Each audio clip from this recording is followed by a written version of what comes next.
c'est-à-dire le candidat aujourd'hui que l'opposition congolaise veut porter au pouvoir, c'est Félix Tshisekedi, qui est le fils d'Étienne Tshisekedi. Or, l'un des arguments de l'opposition, à un moment donné, était de dire nous ne voulons pas de succession dynastique.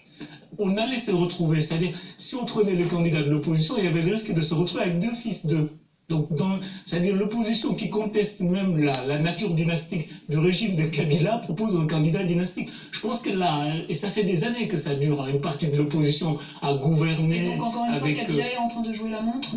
Moi je pense que Kabila a compris quelque chose, il a compris qu'il a une opposition très faible, peu légitime, et qui est beaucoup liée à la question des prébendes, enfin aux questions matérielles, et il joue là-dessus. Au lieu de gouverner le Congo, je divise l'opposition et je continue mon règne. Je pense qu'à ce rythme-là, le délai de l'élection, parce que l'accord aussi est stipulé qu'il y ait des élections avant la fin de l'année, on y sera pas. C'est la prochaine étape aujourd'hui.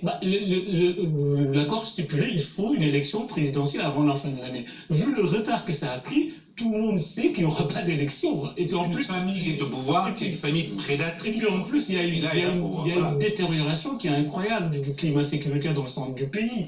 Justement, dans le Kasaï, donc il y a cette promesse d'une présidentielle avant fin 2017, mais il y a cette urgence que les autorités congolaises devront régler. C'est le Kasaï, donc cette région du centre de la RDC. Depuis septembre dernier, le Kasaï, c'est 400 morts. Une cinquantaine de personnes ont été tuées lors d'affrontements jeudi et vendredi entre l'armée congolaise et les présumés miliciens de Kamwina Nsapu, un chef traditionnel tué en août dernier par toujours cette même armée congolaise. Est-ce qu'on peut compter aujourd'hui sur le nouveau Premier ministre pour apaiser les tensions? Je ne pense pas qu'il en ait les capacités. Mais quand même un mot sur le Kasaï, on en revient toujours au drame du Congo, c'est les ressources minières.